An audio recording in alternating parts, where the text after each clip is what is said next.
Hey, what's up, JD?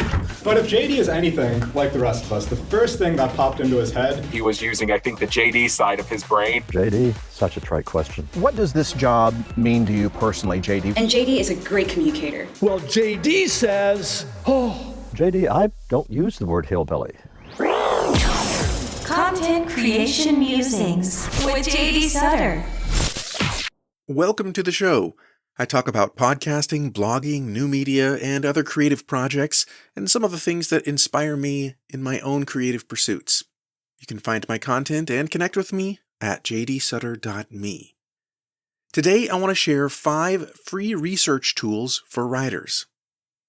Whether you are writing novels or audio drama scripts, fiction or nonfiction, these free online resources can be invaluable tools for research and story prep.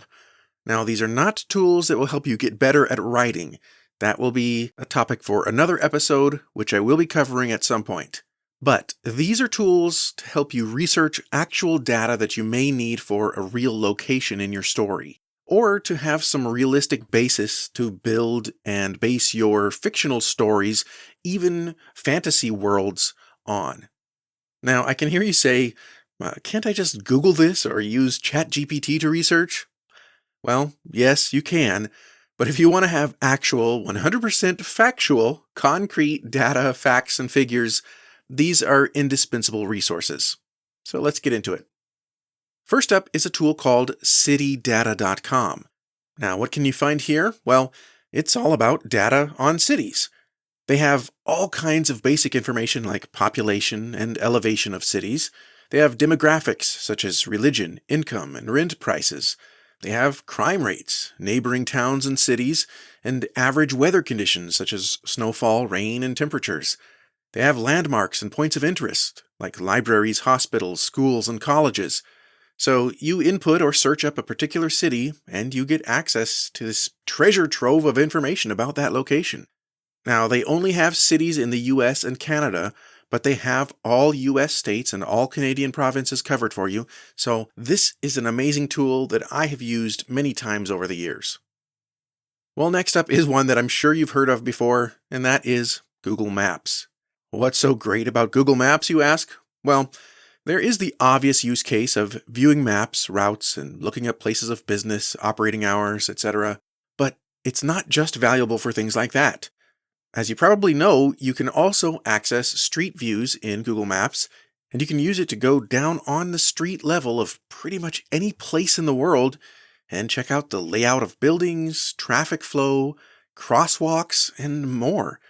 So, if your story is set in a particular town and you really want the action in a scene to fit the way the street is laid out, you can go and virtually walk down the street using Street View and see how the whole environment looks in real life. Here's another example. I was writing a particular story where my character is entering a bank on the main street of a specific city.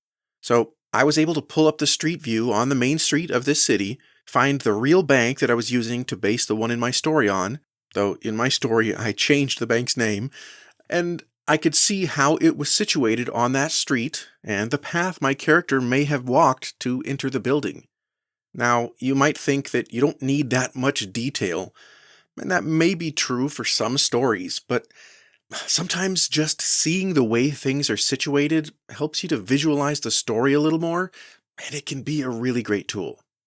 The other thing you can do with Google Maps is look at public transport options that certain cities have, because you can do a route based on walking, biking, trains, and bus routes. So this is another really valuable tool that I think a lot of people don't often consider in the context of writing research. And of course, there are more obvious usages of just checking out routes to get from place to place, the distances between two cities or two particular locations, toll roads, ferries, the time it will take to get from place to place. There's a lot that you can do with this tool. And a lot of times, if you want your story to be realistic, you need to know this kind of information, and this is a free tool to get that. Next up is a tool called MapFight. On this website, you can compare the sizes of countries, regions, and cities. So this is really helpful for helping you to visualize fantasy worlds as you're plotting out maps for those places in your story world. especially if you're basing them on real-life locations. There are really all kinds of different usages for this website. You can see how certain countries compare to others. So, for instance, how does the country of India compare to others? So, India compared to Canada. Canada is over 3 times as big as India. Russia is over 5 times as big as India. India is the second largest Asian country by area, and it is the 7th in the world by land area. And on it goes. Now that sounds like just a bunch of numbers, but there are realistic, real-life usages for this tool. So for instance, I live in the state of Arizona. I can look up Arizona, and it gives me some specific information about the state, the square miles, square kilometers, its bordering states, all of that kind of stuff. But then it has a tool where I can compare it to a whole bunch of different things, and it just has all kinds of stuff. So, for instance, what is the size of Arizona compared to Australia?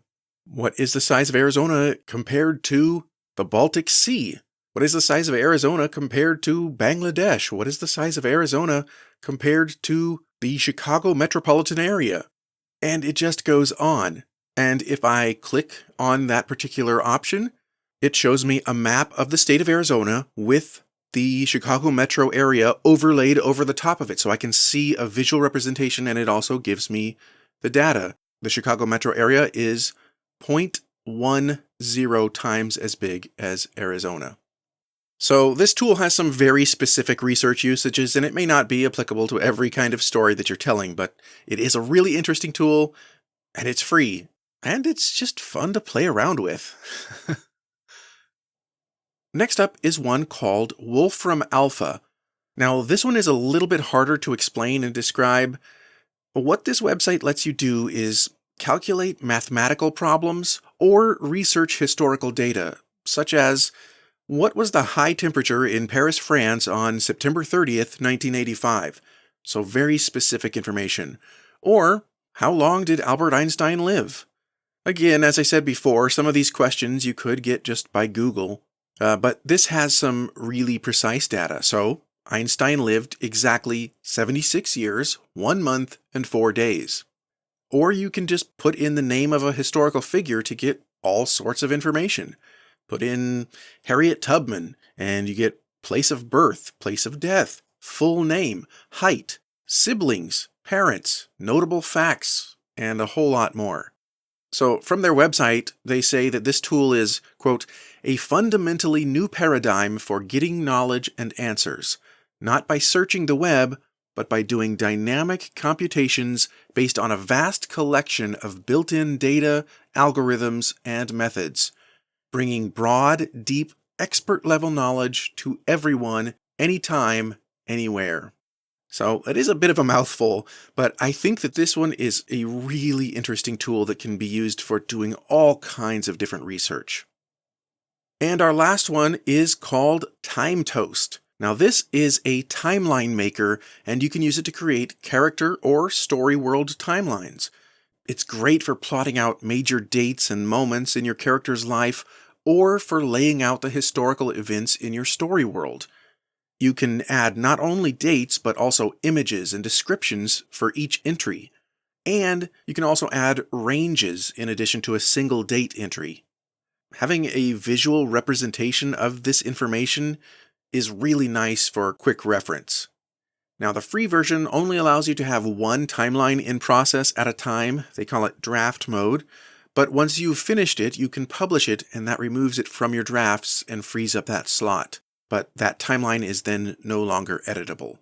You can also print or save a PDF of your timeline so you have a local copy. The paid version does allow you to create unlimited draft timelines. It also offers embed features, collaboration tools, and a whole lot more. Well, I hope these tools and ideas have been helpful. Obviously, we can't always afford to travel to all these different locations around the world and do on-location research for our stories. So these tools are really, really solid options for doing a lot of cool research for free and online from the comfort of our own home. So, do you have a great tool for doing writing research? I'd love to hear about it. Let me know in the comments or via email. As always, a transcript of this episode, as well as links to the related resources, can be found at jdsutter.me/ccm16. And you can send your feedback to show@jdsutter.me. I will talk with you next time. Adios.